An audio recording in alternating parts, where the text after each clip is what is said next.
함께 한 목소리로 합독해서 읽도록 하겠습니다. 아브라함이 그 땅 이름을 여호와 이레라 하였으므로 오늘날까지 사람들이 이르기를 여호와의 산에서 준비되리라 하더라. 아멘. 자, 특송인데요. 특송이 두 팀이 있습니다. 구여선교회가 먼저 하죠. 네, 구여선교회 먼저 특송해 주시고 또 이원규 목사님 가족이 특송을 하도록 하겠습니다.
예배하게 하시고 또 구여선교회를 통해서 하나님께 찬양하고 영광 돌리게 하시니 감사를 드립니다.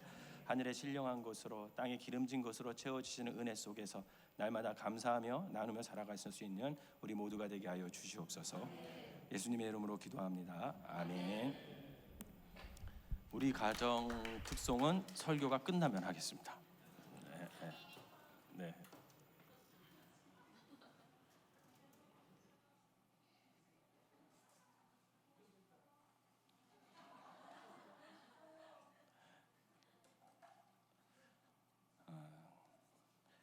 제가 작년에 특송할 때 울어가지고 캄보디아 돌아가서 얼마나 욕을 먹었는지 몰라요.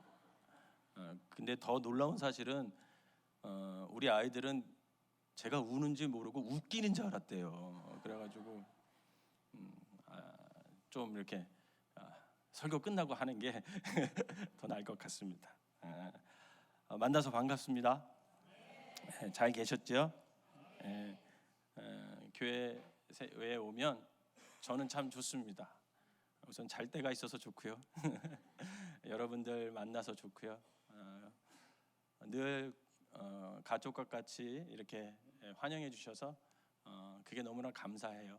어쨌든 여러분들 덕분에 제가 캄보디아에서 건강하게 잘 생활하고 있습니다. 저희 가족이 캄보디아 가서 삶을 산 지도 벌써 2년 5개월이 됐어요. 되게 길죠. 빨리 시간이 갔어요. 특별히 이제 사역지인 바탐방으로 곧바로 가지 않고 프놈펜에서 먼저 정착해서 지난 2년 5개월 동안 사역을 준비를 하면서 보낼 수 있었던 것은 정말 축복이었고 감사한 시간이었습니다. 그 기간 동안 언어 공부를 할 수 있었고요. 캄보디아 문화와 캄보디아 사람들의 삶의 양식을 익히는 굉장히 중요한 시간이었습니다. 또한 그 나라의 날씨와 음식 그리고 환경에 적응하면서 캄보디아를 많이 배워나가는 그런 기간이었어요.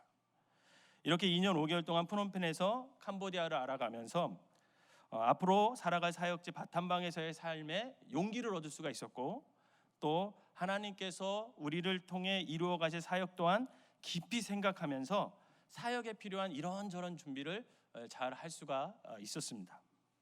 이제 8월까지 이제 저희 가족이 한국에서의 일정을 마치고 9월 2일에 돌아가게 되면 저희 가족의 사역을 할 바탐방으로 이제 이사를 하게 됩니다. 그래서 본격적으로 바탐방에 들어가서 이제 사역을 시작하는 그런 일들이 일어날 것입니다. 그동안 2년 5개월 동안 프놈펜에서 선교 사역을 준비할 수 있도록 배려해 주신 담임 목사님과 생명나무 교회 모든 성도님들에게 진심으로 감사를 드립니다. 오늘 함께 은혜를 나누고 싶은 것은 그래서 2년 5개월 동안 캄보디아에서 우리 가족을 만나 주시는 하나님에 대해서 좀 이야기를 나누려고 합니다. 그래서 제목도 캄보디아에서 만난 하나님이라고 이렇게 지었습니다. 캄보디아에 살면서 우리 가족을 만나 주신 하나님은 첫 번째로 준비하게 하신 하나님입니다. 어떤 하나님이요? 준비하게 하신 하나님. 처음 캄보디아에 도착했을 때 저와 우리 가족은 스스로 할 수 있는 것들이 아무것도 없었습니다. 아는 사람도 없었고 길도 모르고 아이들 학교는 어떻게 어디로 보내야 할지 몰랐어요. 은행이 어디 있는지 통장은 어떻게 만들어야 하는지 그것도 몰랐죠. 심지어 먹거리를 어디서 사야 하는지도 몰랐어요. 스스로 할 수 있는 것이 아무것도 없었고 모든 것이 처음 하는 것이기 때문에 대단한 용기가 필요했고 누군가의 도움 없이는 작은 일부터 큰 일까지 할 수 있는 것이 아무것도 없었습니다. 더욱이 캄보디아 말도 안 되고 영어는 더 안 되죠. 영어는 더 안 되니까 그 막막함과 두려움이 이루 말할 수가 없었어요. 더욱이 이삿짐이 도착하지 않았어요. 저희 가족이 갔는데 2달 전에 보낸 이삿짐이 도착을 안 했어요. 집에 아무것도 없는 거예요. 그래서 아는 선교사님이 버너, 캠핑할 때 쓰는 버너를 빌려주시고 가게에 가서 계란하고 기름을 사왔어요. 그리고 숟가락을 빌려주셨고, 그래서 짐이 올 때까지 저희가 가장 많이 먹은 음식이 계란이었어요. 삶아서 먹고 후라이 해 먹고 간장에 좀 이렇게 섞어서 먹고, 입만 열면 계란 냄새가 나는 것 같은, 와 미치겠더라고요. 더욱이 저희 가족은 그때 차가 없었어요. 처음에 어디 가지도 못하고 늘 우리끼리 집에서 지지고 볶고 그렇게 살았어요. 얼마나 가족애가 뜨거웠는지 모릅니다. 그때 사실 함께 말하고 놀아줄 사람이 안 사람과 우리 애들밖에 없었어요. 40도 가까이 되는 그 더운 날씨가 너무 싫었어요. 지저분한 그 프놈펜이 정말 싫었어요. 교통 질서는 엉망이고요. 공원이 하나 없어요. 어디 가서 마음 편하게 걸을 데가 없어요. 도로에 인도가 없어요. 인도가 없는 길은 너무 위험하죠. 그리고 왜 이렇게 모기가 많은지. 모기가요, 캄보디아 사람은 안 물고 꼭 한국에서 온 우리만 무는 것 같아요. 기가 막히게 알아봐요. 사실 모든 것이 너무 싫었어요. 그때 제가 기도를 얼마나 열심히 했는지 모릅니다. 성경도 얼마나 많이 읽었는지 몰라요. 안 사람이 저보고 당신 왜 그래? 왜 말씀만 읽어? 할 일이 그것밖에 없었어요. 혹여나 그때 우리를 도와주시는 선교사님이나 같은 아파트에 사는 선교사님 중에 시간이 나면 우리 가족을 데리고 이렇게 이곳저곳을 안내해 주신다고 데리고 나갔어요. 근데 그때 한편으로는 너무 고마웠지만 그때 따라 나가서 늘 마음속 깊이 제 생각에 들었던 건 뭐냐면 과연 이 후진 캄보디아에서 내가 살 수 있을까? 그런 거였어요. 그런데 하나님은 가만히 계시지 않았습니다. 이런 처지에 놓인 우리 가족을 하나하나 준비시켜 나가기 시작하셨어요. 먼저는 언어를 준비시켜 주셨습니다. 저희 부부는 캄보디아 언어를 배우면서 조금씩 자신감이 생기기 시작했어요. 아이들도 영어를 배우면서 점점 학교 생활에 적응을 해 나갔습니다. 저희 부부는 캄보디아를 배우고 그 나라 말로 소통하면서 점점 캄보디아를 조금씩 알아가고 있었어요. 아이들은 영어를 배우고 영어로 소통하면서 학교 가기 싫다 이런 말이 적어졌고 친구들을 사귀면서 자기네들끼리 또 추억을 만들어 갔습니다. 언어가 조금씩 되면서 사람과의 관계가 넓어졌고 행동 반경도 점점 넓어졌습니다. 여러분, 제가 조금만 알면 자신감이 생기는 거 아시잖아요. 모를 땐 가만히 있지만 조금만 뭐 알면 막 자신감이 생기거든요. 호기심도 많고. 자신감이 생기니까 두려움이 사라지고 불편함도 사라지고 점점 캄보디아가 이해가 되면서 요즘은 캄보디아가 점점 좋아지는 거예요. 그래서 어느 날 제가 여기 오기 전 한 달 전에 안 사람 보고 여보 큰일 났다 그랬어요. 왜? 아무래도 한국에 못 갈 것 같다. 캄보디아가 점점 좋아지고 있다. 제가 그랬어요. 언어가 되면서 누군가의 도움이 없이 혼자 할 수 있는 일들이 늘어나기 시작했습니다. 운전면허 갱신도 혼자 할 수 있어요. 1년에 한 번씩 계속 갱신해야 되거든요. 혼자 할 수 있게 됐고 자동차 검사도 혼자 가서 할 수 있습니다. 아내와 함께 은행에 가서 통장도 스스로 만들게 됐어요. 아이들 학교 가서 재학증명서도 떼어달라면 떼어줘요. 시장 가서 닭고기를 살 때 원하는 대로 잘라서 살 수가 있어요. 여러분 닭고기 통째로 사갖고 와서 집에서 잘라보신 분 손 들어보세요. 별로 없죠. 다 잘라놓은 거 사오든지 하잖아요. 제가 닭고기 한 마리를 사서 그것을 조그맣게 자르는 게 그렇게 어려운 거를 캄보디아 가서 알았어요. 시장 가면 그 닭고기를 올려놓는 도마 있죠. 도마. 그 도마가 나무가 이렇게 두껍잖아요. 움직이지 않잖아. 우선 그게 좋아야 돼. 도마가 좋아야 돼요. 움직이지 않아야 돼. 그 칼, 시장 아줌마들이 쓰는 칼 보셨죠? 넓잖아요. 그걸로 손목 힘을 스냅을 이용해서 탁 내려치잖아요. 그러면 탁탁 끊어져요. 기가 막혀요. 근데 그거를 작게 잘라주세요 이렇게 말을 못하니까 어떻게 했겠어요? 제가 통째로 사갖고 왔어요. 닭은 먹고 싶잖아요. 그래서 통째로 사왔어. 그래서 얇은 도마예요. 집에 있는 칼은 부엌 칼은 요만한 거예요. 그걸로 쓸을 내니 이게 쓸려지나요? 안 쓸려지지. 막 치잖아요. 도마가 움직이면서 어떻게 될까요? 막 튕겨요. 그럼 우리 한 사람은 자기는 요리도 안 하면서 지저분하게 한다고 또 저한테 막 뭐라 그래요. 지가 좀 하지. 근데 이제는 원하는 대로 잘라달라고 얘기할 수 있어요. 그래서 원하는 것을 먹을 수 있어요. 이렇게 혼자 할 수 없던 것을 스스로 하나하나 해결해 나갈 때 그 뿌듯함과 기쁨 그리고 감사가 얼마나 큰지 모릅니다.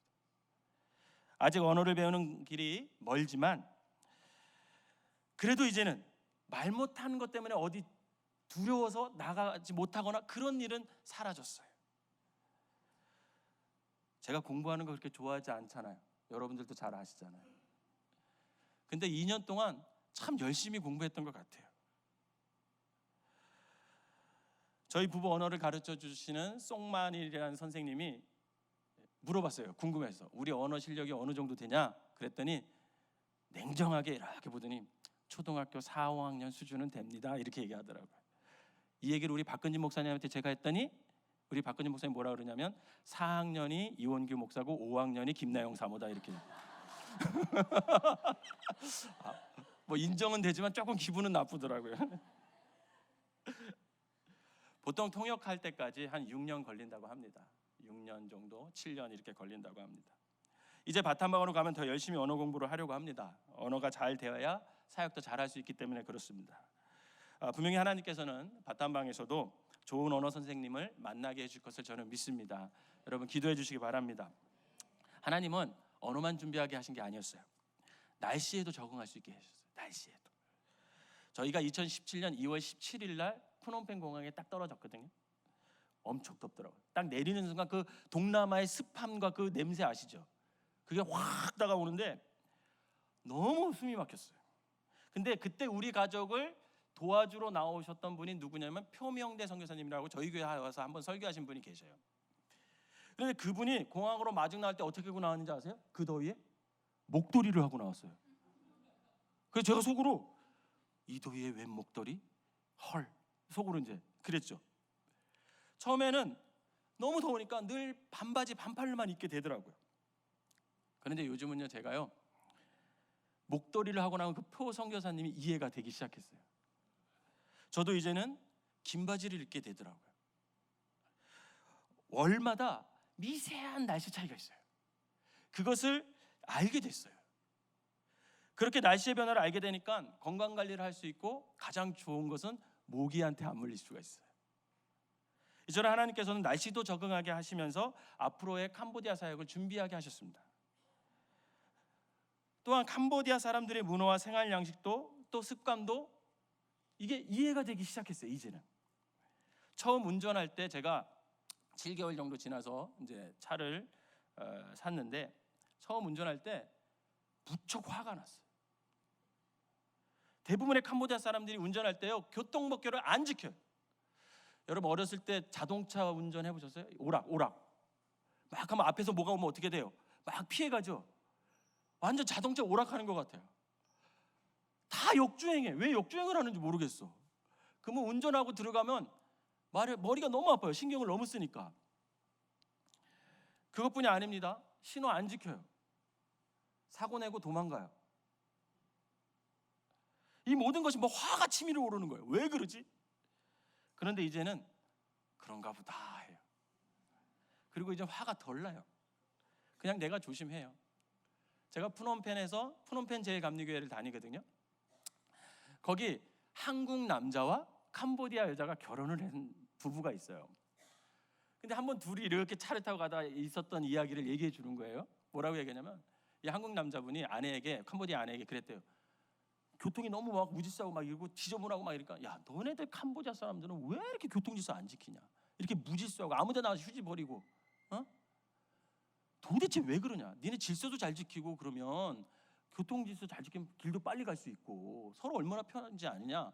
휴지 안 버리면 그거 건강에도 좋은데 왜 이렇게 지저분하게 사니? 막 이렇게 얘기했대요. 근데 그 캄보디아 아내분이 뭐라고 얘기했는지 아십니까? 저는 이 말을 듣고 캄보디아에 대한 생각이 완전 바뀌었어요. 그 아내 캄보디아 여자가 뭐라 그랬냐면 이렇게 얘기했어요. 그 얘기를 딱 듣는 순간 한국 남편한테 뭐라고 얘기했냐면 여보 이게 캄보디아야 그러더래요. 그래서 저도 이제는 캄보디아에서 이해 안 가는 일을 당하고 또 불합리하고 억울한 일을 제가 경험하게 되잖아요. 그럼 뭐라고 생각해요? 그래 이게 캄보디아야. 이게 캄보디아야. 금요일 딱 되잖아요. 휴일이 시작되잖아. 모든 집에서 앰프를 켜. 그리고 노래방 기계를 갖다 놔. 그리고 마이크 있죠, 마이크. 그걸 넣고 오후 4시부터 노래를 하기 시작해. 엄청 크게 틀어놔요. 그러면 그게 몇 시까지 하는지 아세요? 맥주 사다 놓고 먹으면서 춤추고 노래하면 12시까지, 밤 12시까지. 잠을 안 자. 제가 처음에 어떻게 했어요? 미치겠는 거지. 잠을 자야 되는데 잘 수가 없어. 그러니까 너 너무 시끄러우니까 좀 조용히 해달라 이랬더니 뭐랬는지 아세요? 다른 데로 이사 가라고. 다른 데 이사 가면 뭐 안 그러겠어요? 똑같지? 그런데요 요즘에는요 그 음악 소리가 안 들려요. 없어진 게 아니야. 제가 안 들려. 그냥 잘 자. 9시만 돼도 그냥 자. 하나님이 제 길을 막아주셨어요. 그래서 화가 안 나. 이렇게 한국적 사고로 이해 안 되는 모든 것을 이제는 캄보디아니까 가능하다라는 것을 받아들이게 되더라고요. 그러니까 화도 안 나죠. 그러니까 이해가 되는 거예요. 이해가. 나만 이해하면 모든 게 다 그냥 평화롭게 되는 거예요. 이렇게 하나님께서는 이 사람들의 문화와 생활 양식도 점점 저를 적응시켜 주셨어요. 여러분, 캄보디아 음식도 적응했습니다. 단기팀이 오면 절대 제가 당부하는 것이 있어요. 그게 뭘까요? 길거리 음식 드시지 마세요. 제가 제공하는 음식만 드세요. 이게 가장 안전수칙 1번입니다. 왜냐하면 100% 탈이 나기 때문에 그래요. 여러분, 캄보디아 사람 윗속에 있는 균하고요, 여러분들 뱃속에 있는 윗속에 있는 균은 달라요.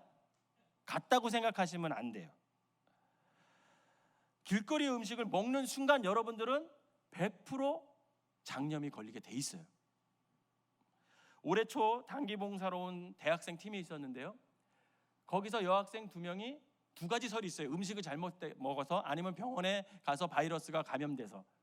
근데 둘 다 연관이 있는 것 같아요. 단기팀이 와서 저녁에 이 여학생 4명이 나가서 음식을 먹었어요. 길거리에서 사서. 근데 2명은 살았는데 2명은 죽었어요. 절대로 음식을 내가 그래서 단기팀이 오면 길거리 음식 아무나 드시지 마세요, 이렇게 얘기합니다.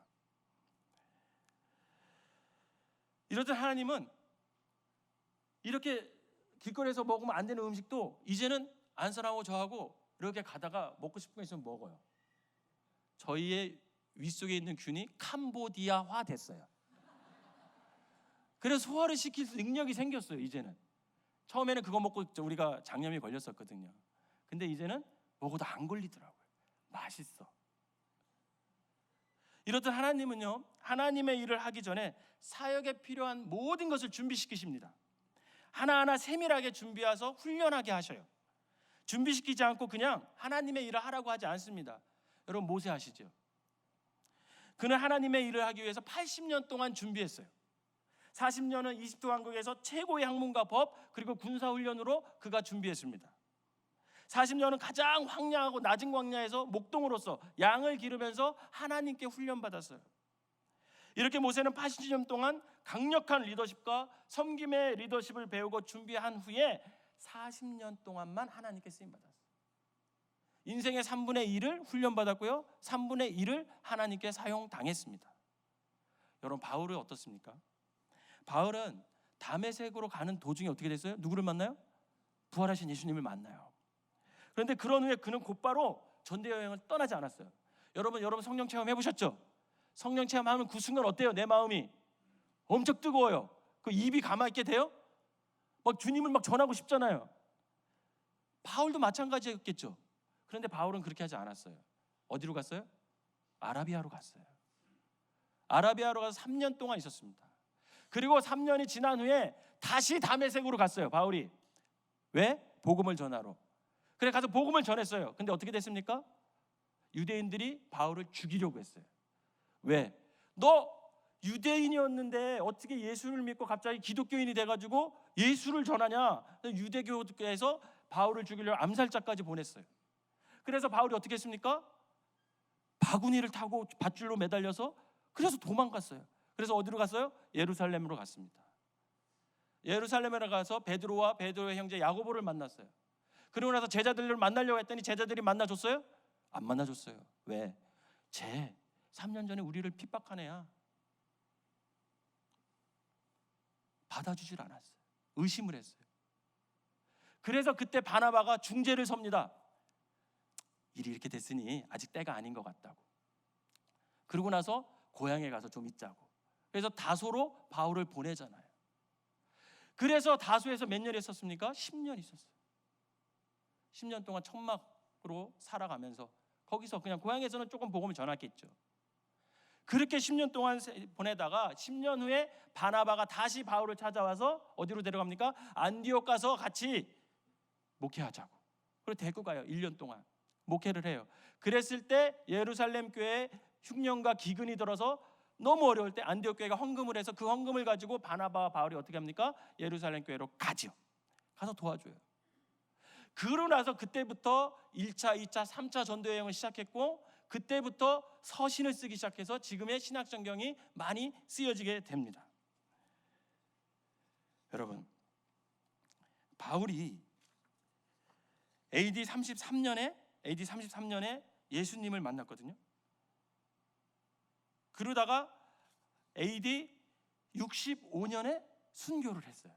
그러면 32년 동안 사역을 했다고 치면 그 중에 13년은 사역을 위해 준비를 했고요.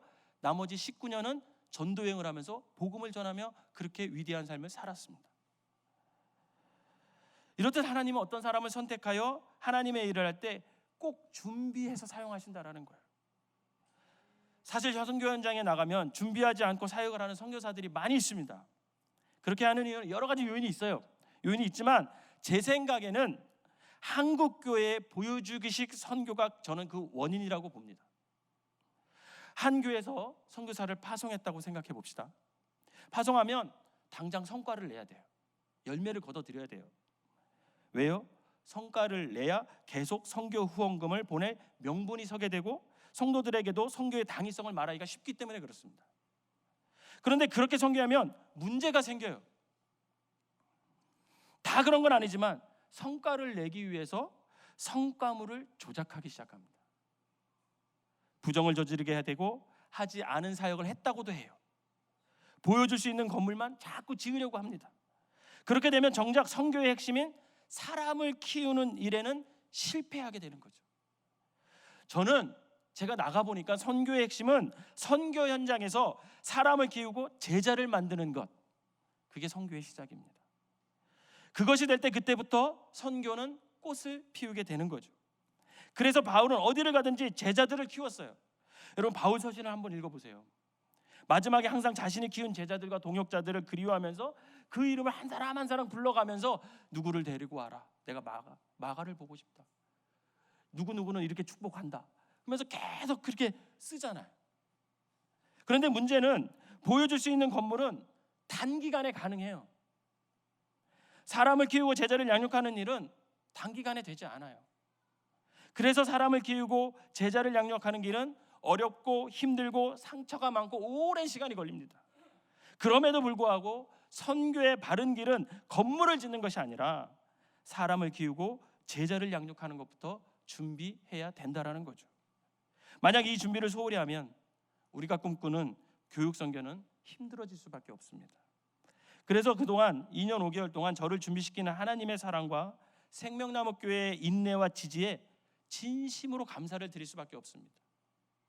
왜냐하면 더디지만 바른 길을 가고 있기 때문에 그래요. 저 또한 이제 9월에 다시 캄보디아 프놈펜으로 가서 이사를 하여 바탐방으로 가면 가장 먼저 할 일이 사람을 키우고 제자를 양육하는 일부터 할 것입니다. 한 3년 예상하고 있습니다. 그렇지만 그 3년 안에 3명 혹 하나님이 축복해 주셔서 7명 아니면 12명 제자를 키울 수 있다면 그때부터 우리가 꿈꾸는 교육 선교는 날개를 달게 될 것이고 선한 열매들을 많이 맺게 될 거라고 저는 확신합니다. 사랑하는 성도 여러분, 우리 하나님은 여호와 이레의 하나님이심을 믿으시길 바랍니다. 오늘 본문 창세기 22장 14절 아브라함이 그 땅 이름을 여호와 이레라 하였으므로 오늘날까지 사람들이 이르기를 여호와의 산에서 준비되리라 하더라. 아멘. 하나님은요 대충 일하시지 않습니다. 무엇이든지 세밀하게 준비하시고 일하시는 분이 우리 하나님이세요. 캄보디아에서 저는 이렇게 우리 가족을 준비시키신 하나님을 만나면서 우리를 향한 하나님의 일하심을 더욱 기대할 수 있게 됐습니다. 분명 저는 바탐방에 가서도 준비하신 하나님께서 함께 사역할 수 있는 충성된 일꾼과 동역자들을 준비시켜 줄 거라고 저는 믿습니다. 왜냐하면 준비되지 않으면 하나님의 일은 할 수 없기 때문에 그렇습니다. 바라기는 그 준비하신 하나님께서 우리 가족을 2년 5개월 동안 준비시킨 것처럼 앞으로 바탐방에 가서도 함께 사역할 수 있는 현지에 있는 하나님의 사랑과 제자를 준비시킬 것을 믿고 함께 기도해 주시기 바랍니다. 또한 그 준비하신 하나님께서 여러분의 삶도 세밀하게 준비하게 하실 것을 믿으시기를 바랍니다. 두 번째로는 감사하게 하신 하나님을 만났어요. 어떤 하나님이요? 감사하게 하신 하나님. 2년 5개월 동안 캄보디아에서 모든 삶은 감사 그 자체였습니다. 왜 감사할까요? 캄보디아에 와서 살아보면 알 수 있어요. 대부분의 캄보디아 사람들에게 먹을 것이 풍성하게 주어지지 않는 상황 속에서도 하나님은 2년 5개월 동안 늘 우리 가족을 일용할 양식으로 채워주셨습니다. 얼마나 감사해요. 대부분의 캄보디아 사람들이 의료 혜택을 받지 못해 한국에서는 충분히 고칠 수 있는 작은 병에도 죽을 수밖에 없는 상황 속에서 온 가족을 2년 5개월 동안 하나도 안 아프게 해주셨어요. 얼마나 감사해요. 여러분, 맹장 걸려서 수술한 사람 손 들어보세요. 저도 그렇거든요. 네, 캄보디아 계셨으면 주님 만났어요. 저하고 좀 캄보디아어 이렇게 가르쳐준 튜터 선생님의 이렇게 아는 사람이 맹장에 걸려서 수술을 못 받아서 죽었어요. 여러분, 폐렴 걸려서 우리나라에 죽어요? 잘 걸리지도 않잖아요. 근데 캄보디아 사람들 폐렴을 그렇게 많이 걸리면 거의 죽어. 폐렴 걸리면 죽어요. 여러분, 운동하다가 뭐가 부러졌어. 우리는 어떻게 해요? 병원 가서 수술하고 기부스하면 어쩌면 더 튼튼해지기도 해. 그죠? 캄보디아는 무조건 장애인이 됩니다. 그러니까 그런 상황 속에서 우리 가족을 건강으로 지켜주셨으니 얼마나 감사하겠어요. 불편하고 더럽고 위험한 곳에 살지만 편하고 깨끗하고 안전한 곳에서는 깨닫지 못하는 하나님의 은혜를 깨닫게 해주시니까 얼마나 감사해요. 그래서 우리 가족이 매일 잠자리에 들기 전 모두 샤워를 하고 한자리에 모여요, 방에. 그리고 매일 감사 예배를 드렸어요, 하나님께. 포스트잇에 감사한 내용을 3개에서 5개를 적어요. 그리고 돌아가면서 읽으면서 감사 내용을 서로 얘기를 해요. 그리고 그 감사 내용을 감사나무 열매 모양을 만들어서 거기다 이렇게 걸어놔요. 한쪽에는 감사나무가 있고 너무 꽉 차가지고 이쪽 벽에다가 그냥 쫙 이렇게 붙여놨어요. 처음에 아이들의 감사 내용이 굉장히 1차원적입니다. 고기 먹게 해주셔서 감사.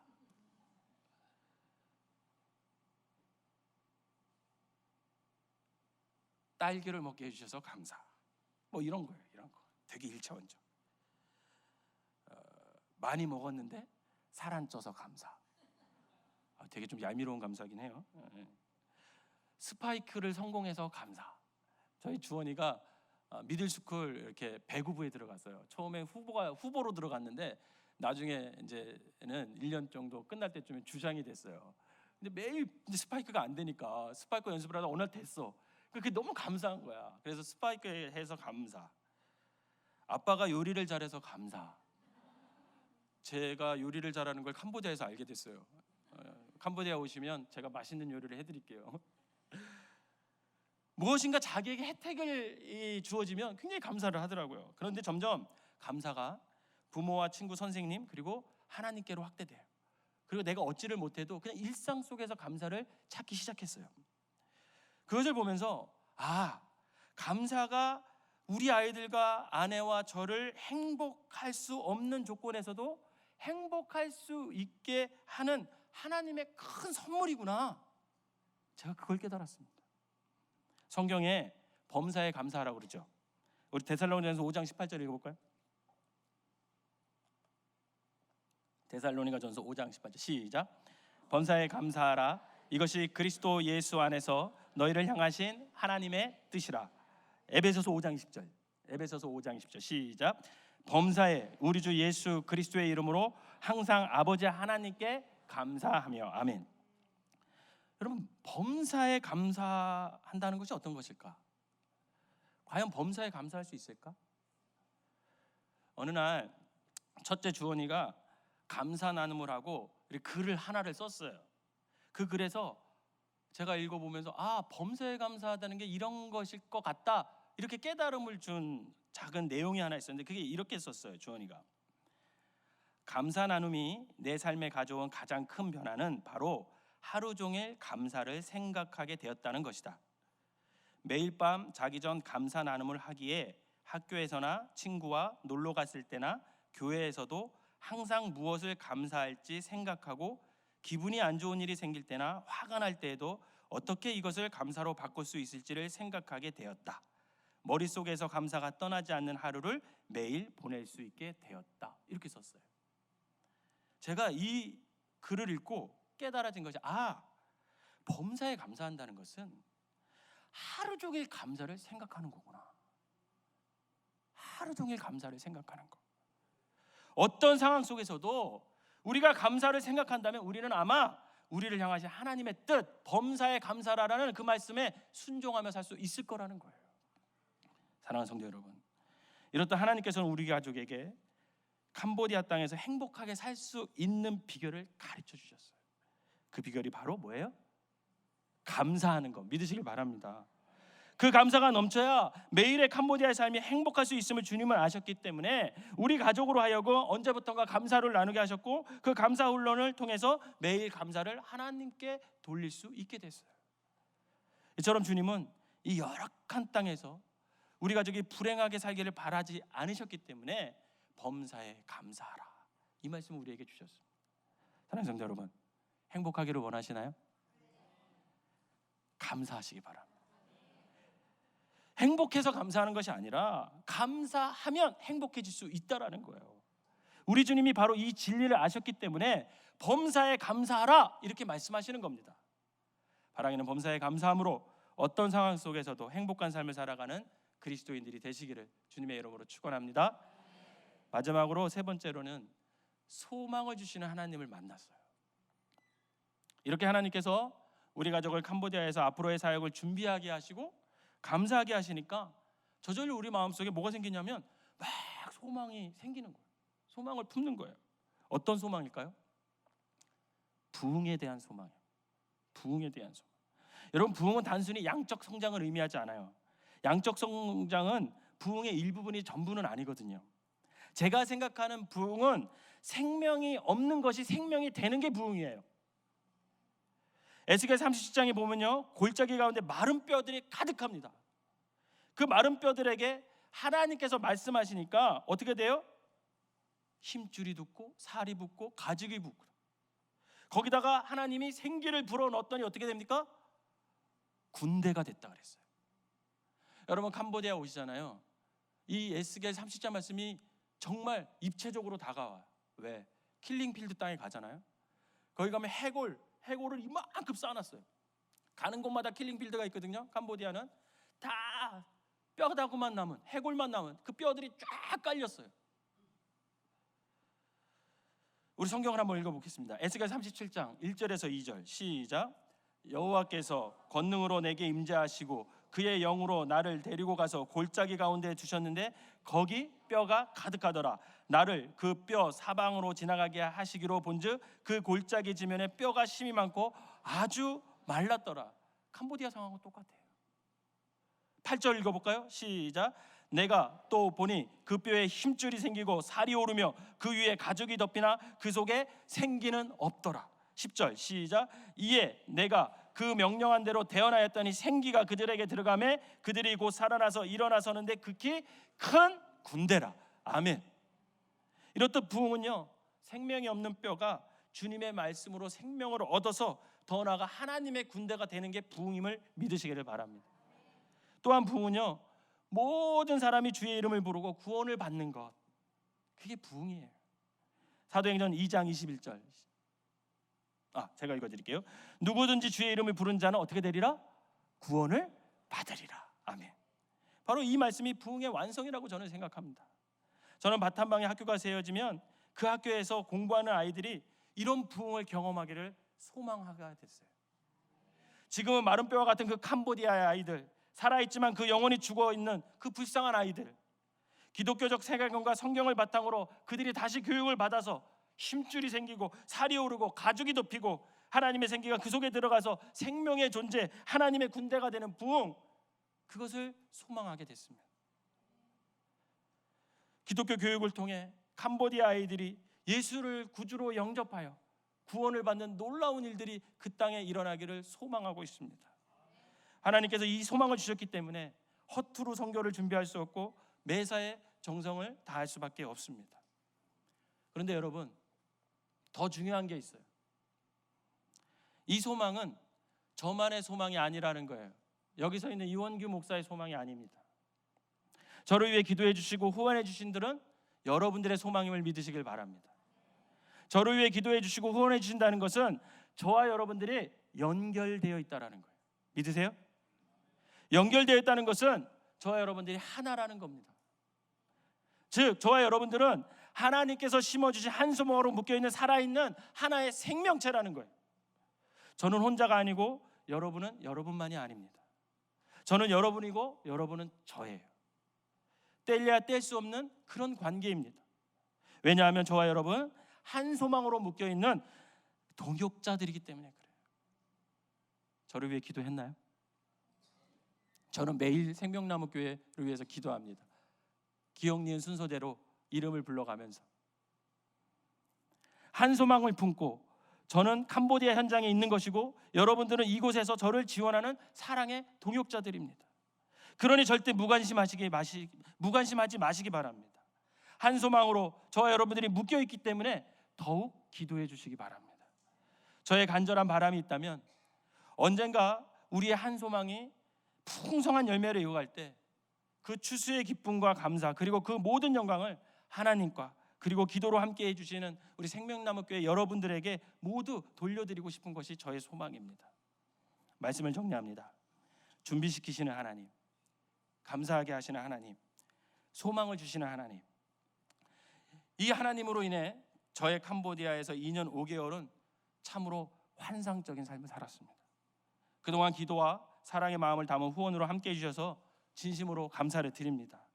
바라기는 저와 여러분들이 하나님께서 허락하신 이 한 소망으로 묶여있는 하나의 생명체임을 알아서 더욱 사랑으로 격려하고 발걸음을 맞춰 한 소망을 이루기 위해 지어져 가는 저와 여러분들이 사랑의 동역자들이 되시기를 주님의 이름으로 부탁을 드립니다. 제가 그동안 2년 5개월 동안 어떻게 살았는지 한 3분 안으로 이제 PPT를 좀 보여드리면서 마치고 기도하겠습니다.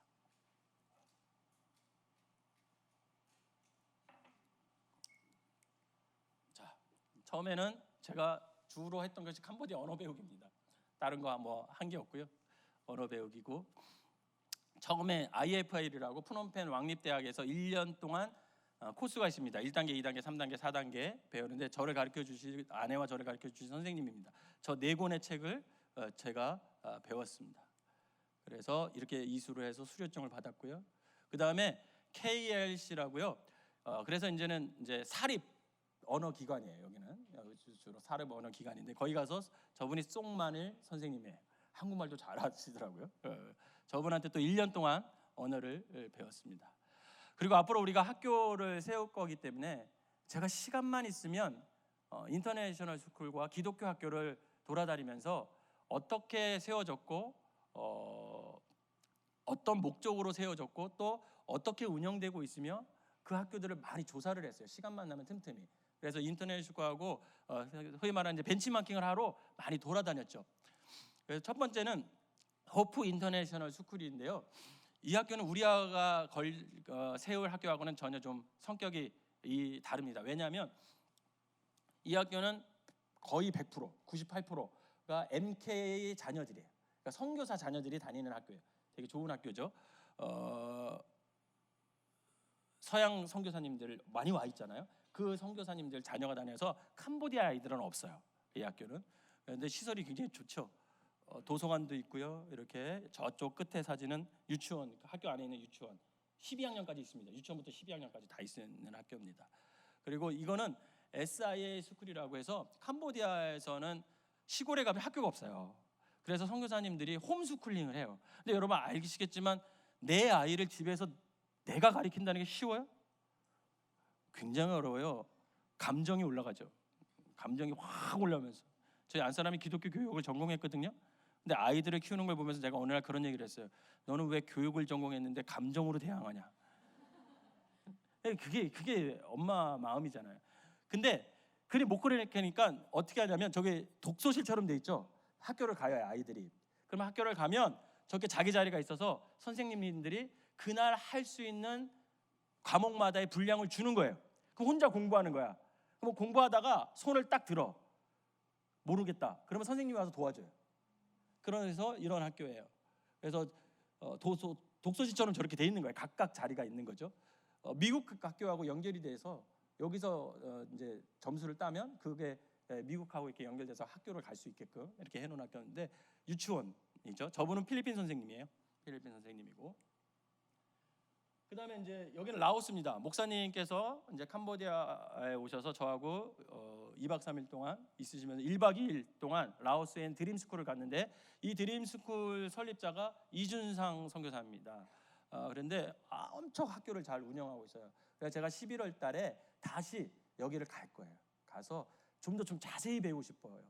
하루만 봐서는 안 될 것 같아서 일주일 정도 같이 살면서 좀 하려고 준비하고 있습니다. 그래서 여기는 직업학교부터 학교를 시작해서 지금은 초등학교까지 있고요. 중학교가 세워지고 있어요. 이제 건물이 세워지고 있는데 아이들이 500명이 넘어요. 유치부터. 근데 그 라오스 가난한 나라인데도 불구하고 아이들 한 명당 75불씩 받아요. 굉장히 열심히 하시는. 지금 운동장을 짓고 있는 상태고요. 저희가 이제 정경이고요. 드림스쿨 이렇게 내려가면서 이렇게 보이게 돼 있고요. 그다음에 목사님이 이제 설교하는. 라오스는 복음을 전할 수가 없습니다. 대놓고 그래 몰래 이렇게 말씀을 전하는 일을 했고요. 이 학교 교실이에요. 그 드림스쿨 교실이고요. 도서관, 드림스쿨 도서관, 체육관도 있고 헬스장도 있더라고요. 직원들을 위해서 헬스장도 있고. 그리고 이제 빵가게, 아주 사진이 너무 많아서 뺐는데 빵도 만들어요. 거기서 빵도 만들어서 아이들한테 좋은 먹거리를 제공해주고 있는 거고요. 이거는 이제 푸놈펜에 있는 엘드림 인터내셔널 스쿨인데요. 여기서는 이제 로컬 학교 허가도 받았고 인터내셔널 허가, 두 가지 허가를 다 받은 학교예요. 한국분이. 그래서 70%는 캄보디아 아이들이고요. 30% 정도가 한국 애들이에요. 근데 캄보디아 애들한테 보통 한 45불 정도 받는데요. 1인당. 그런 엘드림 학교고 아이들도 한 200명 정도 된다고 얘기를 하더라고요. 그래서 그리고 나서 이제 유치원들을 좀 방문을 해봤어요. 유치원은 어떻게 운영하고 있는지. 그래서 에베네셀 유치원이 있는데 한국 선교사님이 하는 유치원에서는 가장 잘하는 유치원이에요. 거의 한국하고 수준이 똑같더라고요. 시설 뭐 이런 게 뭐 엄청나게 잘하더라고요. 싱글 여자 선교사님이 하는데 굉장히 잘하고 있어요. 그래서 한번 가봤고요. 그 다음에 글로리 유치원인데 이거는 장로교 신학교 안에 있는 유치원이에요. 그래서 거기도 좀 잘 운영이 되고 있는데 이렇게 돼 있고, 그 다음에 조이풀 스쿨은 시골이에요. 시골인데 유치원을 굉장히 잘해요. 여기서 35불씩 받고 있어요. 1인당. 이렇게 예배를 꼭 드리고 저렇게 하고 있고요. 그 다음에 이제 GMP 유치원, 이거는 가장 작은 유치원. 집에서도 할 수 있는 어린이집처럼 그런 유치원도 한번 가봤습니다. 그래서 이제 이렇게 벤치마킹을 하는 일을 제가 했고요. 2년 동안. 그리고 이제 섬김과 나눔을 좀 하는데 이건 번티민제이 청소년축구대 3년 동안 제가 계속 여러분들이 후원해 주는 것을 일부를 떼어가지고 계속 후원해 주고 있습니다. 그리고 축구만 하는 게 아니라 저렇게 밤에 집회를 해요. 밤마다. 우승팀이고, 그 다음에 이제 생명나무 유치원에서 성탄절 선물을 보내주셨어요. 그래서 이분이 이제 유치원의 소프트웨어를 제공하는 분이에요. 행정, 교육 프로그램, 뭐 법적으로 문제는 어떻게 처리해야 되며 그런 사역을 하시는 분, 교사 재교육 뭐 이런 거를 하시는 분인데 저분한테 저거를 반 정도를 줬어요. 그래서 필요한 유치원에 꼭 주시라고. 그리고 이분은 한인 선교사님인데 캄보디아 교회를 하시는 분인데 애들이 바글바글해요. 그래가지고 가가지고 선물 좀 주라고, 성탄절인데. 그래서 여러분들이 보내주신 것을 제가 전달하기만 했습니다. 그리고 저 가운데 있는 분이 누구냐면 푸놈펜에 쓰레기장이 있어요. 쓰레기 매립장이 있는데 아주 푸놈펜 사람들 중에서 가장 최악의 가난한 사람들이 사는 곳이죠. 거기서 학교를 하고 공동체를 애들을 하는데 조그만 이제 운동장을 만들었는데 같이 교회 다니는데 옆에서 아유 저기 축구대 골대가 없네요 이런 게 많은데 갑자기 그때 하나님이 네가 해라 그런 음성을 주셔가지고 골대 기증했어요. 그래서 갖고 정수기 저걸 5대 정도를 제가 기증을 받아가지고 저희한테 필요는 없잖아요. 저희는 이제 물 사 먹고 또 정수기가 집에 있으니까 시골에다 정수기 5대를 저렇게 갖다 전달해 드렸습니다. 그리고 바포 봉사 아시죠? 푸놈펜에 하나 있고요. CM립에 있어요. 근데 바포 여기 푸놈펜은 열악해요 좀. 그래서 가서 안사람하고 봉사를 좀 했어요. 저기 아이들 안사람이 이제 머리 감겨주잖아요. 그 수건을 1인 한 애한테 하나만 써요. 왜 그럴까요? 이가 엄청 많아요. 그래가지고 다른 애를 못 써요. 이가 엄청 많아가지고 그래서 이제 머리 감겨주고 쟤네 이제 이 잡아주고 막 그러는 거예요. 밥 한 끼 200불이면 200명의 아이를 먹일 수 있습니다. 그래서 저희가 분기마다 200불씩 후원을 해서 가서 봉사하고 그렇게 하고 있습니다. 주원이도 같이 가서 우리 아이들이 다 같이 가서 봉사해요. 그리고 제가 올해 새롭게 시작했던 게 우물 사역이었어요. 이건 제가 돈을 댄 게 아니라 제가 돈을 끌어 모아가지고 펀드레이징을 받았어요. 우물을 하나 팔려면 250만 원이 필요해요, 우리나라 돈으로. 그래서 제가 750만 원을 중부연회에서 제가 중부연회에서 목회했었잖아요. 그래서 거기 있는 목사님들한테 세 분한테 750만 원을 후원 받았어요. 그래가지고 그분 시골에다 물이 안 나오는 데다가 우물을 파줬어요. 저렇게 우물을 파주면 마을 사람들 전체가 살아날 수 있습니다. 왜냐하면 물이 석회질 비소로 너무 가득 차 있어서 아주 피부병 걸리고 그런 사람들이 엄청 많아요, 시골에는. 그래서 제가 이제 펀드레이징을 해서 저렇게 세 군데를 우물을 파줬고요. 단기 선교팀들이 왔을 때 제가 안내했었죠. 우리 목회자님들 오셨을 때 같이 가서 기도하고 했고요. 뭐 이렇게 했고, 또 하나는 이제 제가 강원도 출신이잖아요. 근데 어떻게 연결이 돼가지고 강원도 교육, 저 사람들은 안 믿는 사람들이에요. 안 믿는 사람들인데 강원도 교육청에서 매일 일본으로 생태 교육을 갔었대요. 근데 이번에 캄보디아로 온다고 연락이 와가지고 프로그램을 제가 하나 만들었어요. 그래서 학교, 산림청, 그 다음에 농업대학, 그 다음에 이삭공동체 뭐 이렇게 해가지고 막 이렇게 갈 수 있는 데를 잘 섭외를 해가지고 장학사님 4명, 선생님들 7명, CBS 아나운서 1명, 강원도 대학 교수, 산림청 조경학과 교수 1명 이렇게 해가지고 그분들을 모시고 3박 4일 동안 이렇게 다녔습니다. 그래서 선교지니까 안 믿어도 계속 하나님 얘기했죠. 그런 얘기 해줬더니 좋아했는지 모르겠고요. 저희 왼쪽은 농업대학이었고요. 오른쪽은 로컬 학교를, 초등학교를 한번 가고 싶어 하시더라고요, 선생님들이니까. 그래서 거기 섭외해서 갔습니다. 그리고 여기는 이삭공동체라고 해서 친환경 쪽으로 돼지 기르고 닭 기르고 그런 데 가서 한번 봤고요. 그다음에 이제 그 외에는 이제 제가 프놈펜 제일감리교회 청소년부 복음 집회가 인도한 적 있고, 그다음에 그 아까 꼬마 캄보디아 그 유치원 개원학교를 하는데요. 안사람이 올해 수료를 했고 제가 작년에 수료를 했고요. 그리고 캄보디아에서 어떻게 유치원을 개원을 해야 되는지 그 방법과 법적인 문제 이런 거를 다 설명해주고 그랬는데 그 개회배 때 이제 제가 설교를 했고요. 저 오셔서 저 불러주신 분들이에요. 와서 밥 사주고 그러신 분들 이렇게 선배들. 이 친구가 뭐냐, 비레예요. 비레라는 캄보디아 현지인인데 제가 캄보디아 가기 전에 한국에서 만난 친구입니다. 근데 저 친구가 생긴 게 굉장히 잘생겼는데 산림청에 프놈펜 산림청의 부총장이에요. 굉장히 높은 직위를 갖고 있어요. 그래서 한국에 있을 때 만나서 저 친구를 제가 좀 도와준 적이 있어요. 그런데 프놈펜에 갔는데 저 친구를 만났어요. 근데 우리 집하고 차로 5분 거리밖에 안 떨어져 있어요. 그래서 만나서 앞으로 많이 도와주겠다고 그렇게 얘기를 해서 하나님이 또 이 가정을 만나게 했는데 내년 1월 달에 한국에 와서 여의도에 살면서 1년 동안 또 한국 생활을 합니다. 우리나라에서 돈을 줘서 이 친구를 불러와서 또 교육을 시켜주고 또 보내는 이런 프로그램이 있는데 거기에 뽑혔어요. 그래서 똑똑한 친구고 그 부모님들도 다 교육자예요. 교장 선생님이고 학교를 설립한 사람들이고 그래서 자주 만나요. 그래서 같이 밥도 먹고 그리고 이제 앞으로 계속 교제를 나누면서 좀 어려운 문제 있으면 좀 도와줄 수 있는 그런 친구입니다. 착해요. 굉장히 착하고 배우기도 했고 그래서 이건 저희 조감독. 예, 감사합니다. 기도하겠습니다.